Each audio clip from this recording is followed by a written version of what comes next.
প্রিয় শিক্ষার্থী, সবাইকে স্বাগত আমাদের এইচএসসি কেয়ার পক্ষ থেকে। আজকে আমরা দেখব ইন্টারমিডিয়েটের আইসিটির সংখ্যা পদ্ধতি ও ডিজিটাল ডিভাইস নিয়ে। অধ্যায়টি মূলত দুইটা পার্টে বিভক্ত, একটা সংখ্যা পদ্ধতি এবং একটি ডিজিটাল ডিভাইস।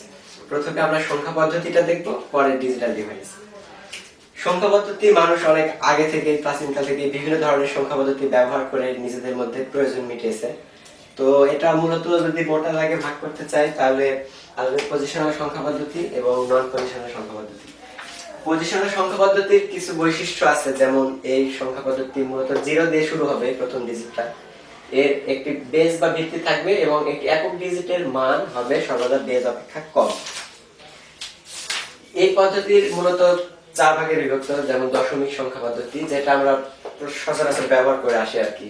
এটি 0 থেকে শুরু করে 9 পর্যন্ত মৌলিক সংখ্যা, এগুলো ব্যবহার করে বিভিন্ন সংখ্যা গঠিত হয় আর কি। তারপরে যেটা আছে বাইনারি, মূলত পরে 3টা কম্পিউটার বা এই ধরনের ইলেকট্রনিক্স ডিভাইসে মূলত ব্যবহৃত হয়। বাইনারি সংখ্যা পদ্ধতিতে 2টা ডিজিট 0 এবং 2 এবং এর বেস 2। দশমিকের বেস 10, বাইনারি সংখ্যার বেস 2। তারপর আছে অক্টাল, যেটি 0 থেকে শুরু করে 7 পর্যন্ত, এর বেস 8। তারপরে যেটা আছে হেক্সাডেসিমাল, অর্থাৎ 0 থেকে শুরু করে 9 এবং 10, 11, 12, 13, এইগুলো মূলত A B C D E F দ্বারা ডিনোট করা হয় এই হেক্সাডেসিমাল সংখ্যা পদ্ধতিতে। এই পদ্ধতির বেস 16। আর পরে যেটা আছে সেটা হচ্ছে নন পজিশনাল, অর্থাৎ এই নন পজিশনাল সংখ্যা পদ্ধতিতে যেগুলো ব্যবহৃত হয় এগুলোর কোনো নিজস্ব মান নাই এবং তার কোনো স্থানীয় মানও আসলে নাই। নন পজিশনাল যেমন রোমান সংখ্যা 1, 2, এইগুলো আসলে নন পজিশনাল সংখ্যা পদ্ধতিগুলো কোনো নিজস্ব মান বা স্থানীয় মান বলে কিছু নেই আসলে। তো এখন তারপরে আমরা যেটা দেখবো যে এই দশমিক, বাইনারি, অক্টাল, হেক্সাডেসিমাল এই 4টার মধ্যে পারস্পরিক রূপান্তর আর কি, যে দশমিক থেকে বাইনারিতে বা দশমিক থেকে অক্টালে, অক্টাল থেকে দশমিকে, হেক্সাডেসিমাল থেকে, এই ধরনের গুলো আমরা একটু কিছু দেখার চেষ্টা করব। এখন আমরা দেখব একটি দশমিক সংখ্যা থেকে কিভাবে বাইনারি সংখ্যাতে রূপান্তরিত করা হয়। তো এটা করতে চাইলে আমাদেরকে যে কাজটি করতে হবে, দশমিক সংখ্যাটাকে পর্যায়ক্রমিক 2 দ্বারা ভাগ করতে হবে যতক্ষণ না 0 পাবো। আর ভাগফলকে পূর্ণ সংখ্যা লিখবো এবং ভাগফলের পর যেটা অবশিষ্ট থাকবে সেটা পাশে লিখবো আর কি। তারপর অবশিষ্ট সংখ্যাকে এমএসবি থেকে এলএসবি পর্যন্ত পর্যায়ক্রমে সাজালে বাইনারি মান পাবো। এমএসবিটা হচ্ছে মোস্ট সিগনিফিকেন্ট বিট এবং এলএসবি হচ্ছে লেস্ট সিগনিফিকেন্ট বিট, অর্থাৎ সর্বোচ্চ গুরুত্বপূর্ণ সংখ্যা এবং সর্বনিম্ন গুরুত্বপূর্ণ সংখ্যা। তাহলে আমরা এখন একটু উদাহরণ দেখি যে দশমিক থেকে কিভাবে বাইনারিতে রূপান্তর করা যায়। এখন আমরা একটি উদাহরণের মাধ্যমে দেখব কিভাবে একটি দশমিক সংখ্যাকে বাইনারি সংখ্যাতে রূপান্তরিত করা যায়। উদাহরণ হিসেবে আমরা 68 কে কাউন্ট করলাম, অর্থাৎ এটা একটি দশমিক সংখ্যা যেটাকে বাইনারি সংখ্যাতে রূপান্তরিত করতে হবে। নিয়ম অনুযায়ী এটাকে পর্যায়ক্রমিক 2 দ্বারা ভাগ করতে হবে যতক্ষণ না 0 আসবে এবং ভাগ করে ভাগফল লিখব নিচে এবং যেটা অবশিষ্ট থাকবে সেটা পাশে লিখব। অর্থাৎ এটাকে 2 দ্বারা ভাগ করলে আসবে 34, এক্ষেত্রে অবশিষ্ট কিছু নাই অর্থাৎ 0, অবশিষ্ট পাশে লিখবো 0। দেন এটাকে আবারও যদি 2 দ্বারা ভাগ করি আসবে 17, এক্ষেত্রে অবশিষ্ট 0। 17 কে আবারও 2 দ্বারা ভাগ করলে এক্ষেত্রে ভাগফল আসবে 8 এবং অবশিষ্ট থাকবে 1। তো 8 কে 2 দ্বারা ভাগ করলে 4, ভাগশেষ 0। 4 কে 2 দ্বারা করলে 2, এক্ষেত্রে ভাগশেষ 0। দেন 2 কে আবার ভাগ করলে আসবে 1, এক্ষেত্রে ভাগশেষ 0। ফাইনালি 2, এখানে আসবে 0 এবং অবশিষ্ট আসবে 1। তো কথা ছিল যে মোস্ট সিগনিফিকেন্ট বিট থেকে শুরু করে লেস্ট সিগনিফিকেন্ট বিট পর্যন্ত এই অবশিষ্ট সংখ্যাগুলোকে পর্যায়ক্রমিক লিখলে দশমিক সংখ্যার বাইনারি রূপ পেয়ে যাব। এই ক্ষেত্রে মোস্ট সিগনিফিকেন্ট বিট হচ্ছে এটা, লেস্ট সিগনিফিকেন্ট বিট হবে এইটা, অর্থাৎ মোস্ট সিগনিফিকেন্ট বিট থেকে লেস্ট সিগনিফিকেন্ট বিট পর্যন্ত সংখ্যাগুলো পর্যায়ক্রমিক লিখলে আমরা প্রদত্ত সংখ্যার বাইনারি রূপ পেয়ে যাব। তাহলে 68 সংখ্যাটির বাইনারি রূপ হবে 100,100, অর্থাৎ 68 যেটা কিনা একটা দশমিক সংখ্যা, এটার বাইনারি সংখ্যা 100,100। এই গেল মোটামুটি একটা পূর্ণ সংখ্যা, দশমিক পূর্ণ সংখ্যার বাইনারি করার পদ্ধতি। এখন যদি দশমিক ভগ্নাংশ সংখ্যা হয় তো ভগ্নাংশ সংখ্যাটাকে কিভাবে বাইনারিতে রূপান্তরিত করা যায়। যে কাজটা এখানে করলাম 2 দ্বারা পর্যায়ক্রমিক ভাগ, তারপরে মোস্ট সিগনিফিকেন্ট বিট থেকে লেস্ট সিগনিফিকেন্ট বিট পর্যন্ত পর্যায়ক্রমিক, এই কাজটাই উল্টিয়ে করব যখন হবে দশমিক ভগ্নাংশ সংখ্যা। তো এখন আমরা একটি দশমিক ভগ্নাংশ সংখ্যাকে কিভাবে বাইনারিতে রূপান্তরিত করতে হয় সেটা দেখব। দশমিক পূর্ণ সংখ্যার ক্ষেত্রে যেমন পর্যায়ক্রমিক 2 দ্বারা গুণ করতেছিলাম এবং গুণ করে যতক্ষণ না পর্যন্ত 0 পাবো ততক্ষণ গুণ করছিলাম। এই ক্ষেত্রে কাজটা হচ্ছে 2 দ্বারা গুণ করতে হবে যতক্ষণ না 0 আসবে। 2 দ্বারা গুণ করে গুণফলটাকে নিচে লিখব, গুণফলের দশমিক অংশটাকে নিচে লিখব এবং পূর্ণ অংশটাকে লিখব সাইডে। তো এটাকে যদি বাইনারিতে রূপান্তরিত করতে চাই তাহলে 2 দ্বারা গুণ করতে হবে। 2 দ্বারা গুণ করলে আসে 0.75, অর্থাৎ এর দশমিক অংশটাকে লিখবো এখানে এবং পূর্ণ অংশটাকে পাশে লিখবে হবে। যেহেতু 0 পাইনি, অর্থাৎ আমাদের 0 পাওয়া পর্যন্ত এই গুণের কাজটা চালিয়ে যেতে হবে। তাহলে এখানে আবারও 2 দ্বারা গুণ করলে আসে 1.5। এখানে দশমিক অংশ হচ্ছে 0.5 এবং পূর্ণ অংশটা হচ্ছে 1। তো নিয়ম ছিল পূর্ণ অংশটাকে এভাবে পাশে লিখবো আর কি। যেহেতু 0 না, আবারও গুণ করতে হবে 2 দ্বারা। এক্ষেত্রে গুণ করলে আসে 1, অর্থাৎ দশমিক অংশটা এটা এবং পূর্ণ অংশটা হচ্ছে 1। পূর্ণ অংশটাকে এভাবে সাইডে লিখবো। যেহেতু 0 পেয়ে গেছি, আপাতত গুণ স্টপ, আর গুণ করার দরকার নেই। তারপরের কাজটা হচ্ছে মোস্ট সিগনিফিকেন্ট বিট থেকে শুরু করে লেস্ট সিগনিফিকেন্ট বিট পর্যন্ত পর্যায়ক্রমিক লেখা। তো দশমিক পূর্ণ সংখ্যার ক্ষেত্রে যেমন মোস্ট সিগনিফিকেন্ট বিট ছিল নিচে, অর্থাৎ উপরে এভাবে পর্যায়ক্রমিক লিখলাম। তো এই ক্ষেত্রে মোস্ট সিগনিফিকেন্ট বিট হবে এটা এবং লেস্ট সিগনিফিকেন্ট বিট হবে নিচে। অর্থাৎ এই সংখ্যাগুলো পর্যায়ক্রমিক লিখলেই আমরা 0.375 এই ডেসিমাল সংখ্যাটার বাইনারি সংখ্যা পাবো। তাহলে 0.375 এই ডেসিমাল সংখ্যাটার বাইনারি রূপ হবে 011।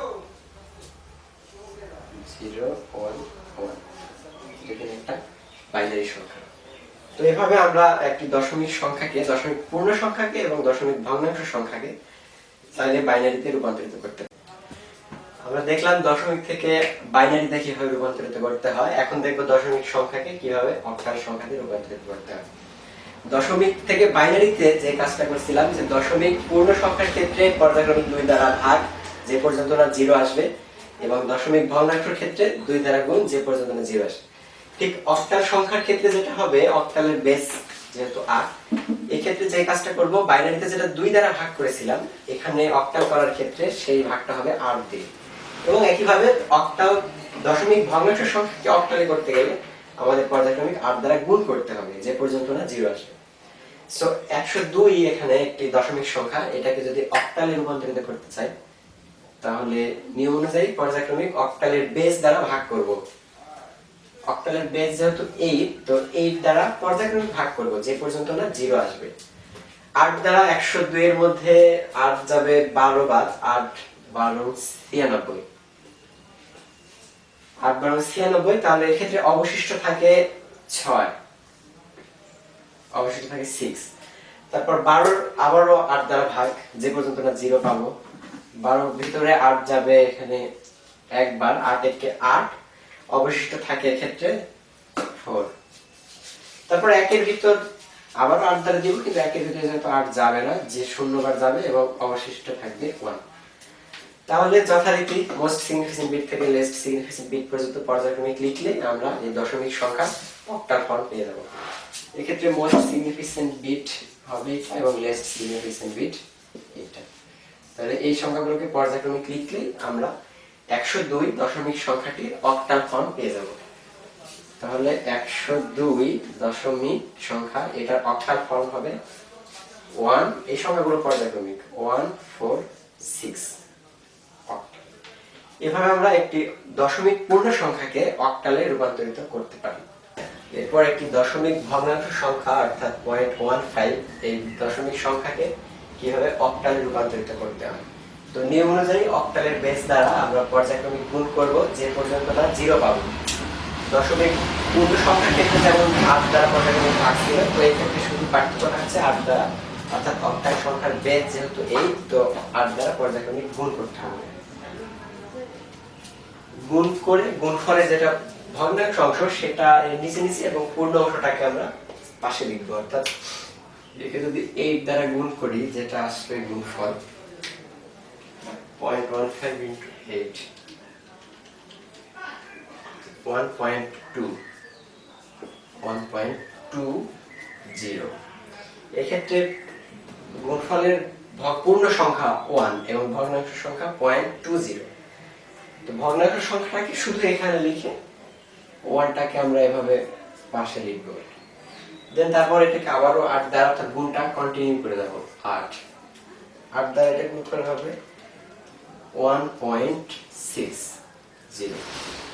অর্থাৎ আবারও একই কাজ, পূর্ণ অংশটাকে আমরা পাশে লিখবো এবং ভগ্নাংশ অংশটাকে এভাবে নিচে নিচে 1 আসবে এখানে। দেন এটাকে আবার 8 দ্বারা গুণ, এখানে 8 দ্বারা গুণ করলে আসবে 4.8। এক্ষেত্রে আবারও দশমিকের যেটা পূর্ণ সংখ্যা সেটাকে এভাবে পাশে লিখবো এবং পর্যায়ক্রমিক এভাবে গুণ প্রক্রিয়া চলতে থাকবে যে পর্যন্ত না 0 আসবে। 0.8 into 8 এক্ষেত্রে আসবে 6.40। আবার ওই 6টাকে এখানে না লিখে পাশে লিখবো। অর্থাৎ এই গুণ প্রক্রিয়া যদি চলতে থাকে, অর্থাৎ 3টা বা 4টা করার পর যদিও 0 না পাই, সেক্ষেত্রে আমরা আর সামনে না আগে ডট ডট চিহ্ন দ্বারা বুঝাবো যে এটা গুণ প্রক্রিয়াটা কন্টিনিউ আছে।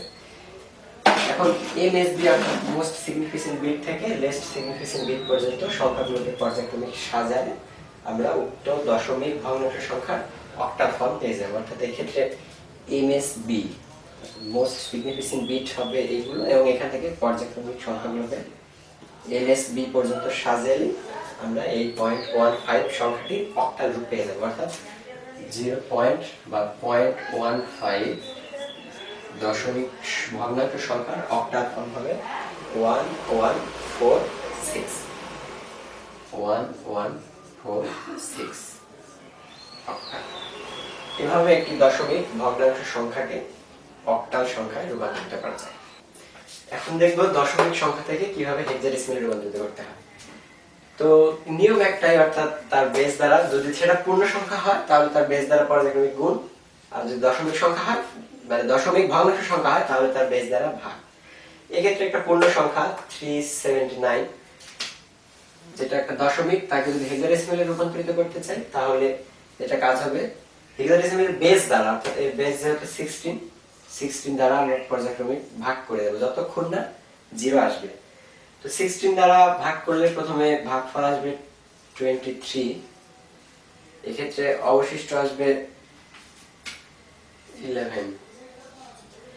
দেন 23 কে আবারও 16 দ্বারা ভাগ, এখানে ভাগফল আসে 1 এবং এক্ষেত্রে অবশিষ্ট থাকে 7 এবং 1 কে 16 দ্বারা ভাগ করলে যেহেতু যাবে না, শূন্যবার যাবে এবং অবশিষ্ট নামবে 1। তো যথারীতি মোস্ট সিগনিফিকেন্ট বিট থেকে লেস্ট সিগনিফিকেন্ট বিট পর্যন্ত পর্যায়ক্রমিক লিখলেই আমরা 379 এই দশমিক সংখ্যাটির হেক্সাডেসিমাল ফর্ম পেয়ে যাব। অর্থাৎ 369 যেটা কি একটা দশমিক সংখ্যা, এটা হেক্সাডেসিমাল ফর্ম হবে 17। এক্ষেত্রে 11 আমরা লিখবো না, 11 এর পরিবর্তে তার ইকুইভ্যালেন্ট মান অর্থাৎ b, হেক্সাডেসিমালের ক্ষেত্রে যেমন 10 ইকুইভ্যালেন্ট a, 11 এমন করে 15 ইকুইভ্যালেন্ট f, অর্থাৎ 11 না লিখে তার ইকুইভ্যালেন্ট মান অর্থাৎ b লিখব। তাহলে এটা হবে 379 যেটা দশমিক, তার হেক্সাডেসিমাল সংখ্যা অর্থাৎ 17। এতক্ষণ সাথে থাকার জন্য সবাইকে অনেক অনেক ধন্যবাদ। আমাদের যে কোনো লেকচার বা ক্লাস সম্পর্কে কারো কোনো প্রশ্ন, পরামর্শ, মতামত বা অভিযোগ থাকলে আপনারা কমেন্টে কিংবা আমাদের ডেসক্রিপশন বক্সে আমাদের যোগাযোগের জন্য ঠিকানা দেওয়া থাকবে, আপনারা চাইলে সেখানে আমাদের সাথে যোগাযোগ করতে পারেন। আমাদের পরবর্তী ভিডিও দেখবেন এই আশা কামনা করে, আপনাদের সবার সুস্বাস্থ্য মঙ্গল কামনা করে এখানে বিদায় নিচ্ছি।